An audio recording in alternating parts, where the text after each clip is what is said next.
రెండో విడత పంచాయతీ ఎన్నికల కౌంటింగ్ కొనసాగుతుంది. దీనికి సంబంధించి పూర్తి అప్డేట్స్ మా ప్రతినిధి శేఖరాచారి అందిస్తారు. శేఖరాచారి, చెప్పండి, కౌంటింగ్ ఏ విధంగా కొనసాగుతుంది, పూర్తి అప్డేట్స్ ఏంటి? ప్రత్యూష, నాగర్ కర్నూలు జిల్లాలోని రెండో విడత గ్రామ పంచాయతీ ఎన్నికల కౌంటింగ్ 2 గంటల నుంచి కూడా దానికి సంబంధించినటువంటి ఏర్పాట్లు చేసుకున్నారు. 3 గంటలకు సుమారుగా కౌంటింగ్ ప్రారంభమైంది. కౌంటింగ్ లో మేజర్ గ్రామ పంచాయతీలో వచ్చేసి ఒక 3 టేబుళ్ల ద్వారా కౌంటింగ్ చేస్తున్నటువంటి పరిస్థితి కనిపిస్తా ఉంది. చిన్న గ్రామ పంచాయతీలకైతే ఒక్కొక్క వార్డు వైజ్ గా చేస్తున్నటువంటి పరిస్థితి కనిపిస్తా ఉంది. దీనికి సంబంధించి అక్కడ పోలింగ్ స్టేషన్ కు కేవలం అభ్యర్థులకు సంబంధించిన వార్డు అభ్యర్థులు కావచ్చు, వాళ్ళకి సంబంధించిన ఏజెంట్లు మాత్రమే అనుమతిస్తున్నటువంటి పరిస్థితి కనిపిస్తా ఉంది.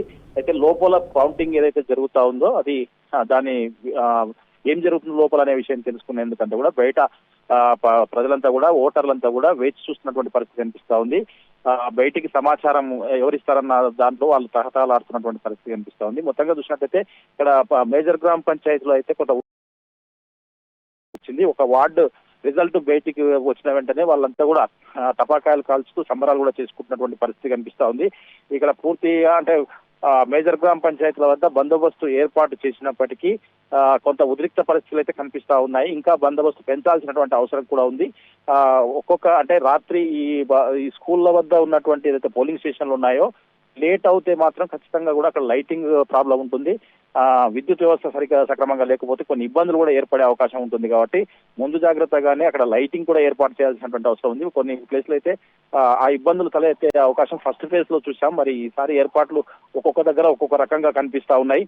అక్కడ పూర్తి స్థాయిలో ఏర్పాట్లు చేసి ఉంటుంది. రాత్రికి పొద్దుపోయే వరకు కూడా మేజర్ గ్రామ పంచాయతీలో కౌంటింగ్ అవైలబుల్ గా అయ్యే అవకాశం ఉంటుంది.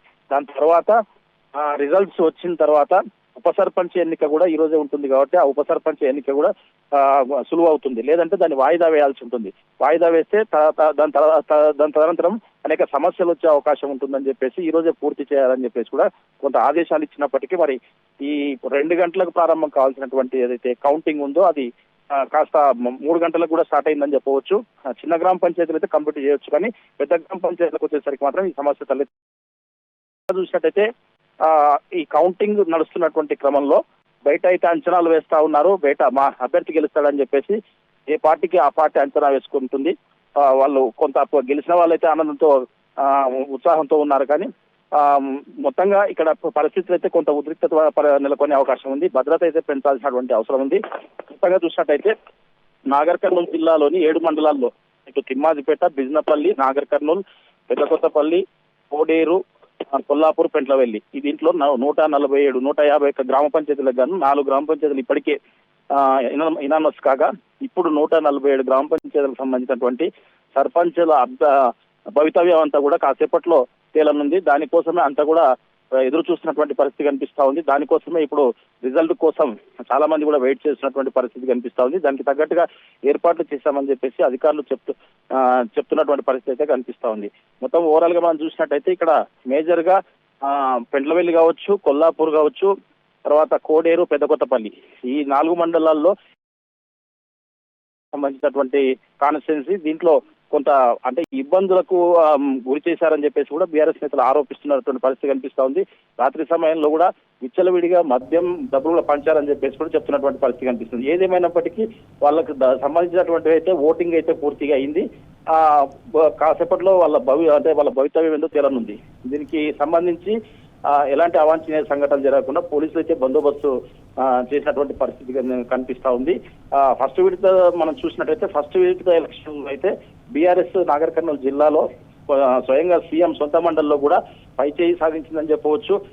పెద్ద పెద్ద గ్రామ పంచాయతీల్లో కూడా బీఆర్ఎస్ విజయడంకా మోగించింది. మరి దాన్ని బట్టి అర్థమవుతుందంటే బీఆర్ఎస్ పట్ల ప్రజలు ఓటేయడానికి సిద్ధంగా ఉన్నారు. కొంత అభ్యర్థుల పట్ల కావచ్చు, కొంత అక్కడ ఉన్నటువంటి పరిస్థితుల పట్ల కావచ్చు, కొన్ని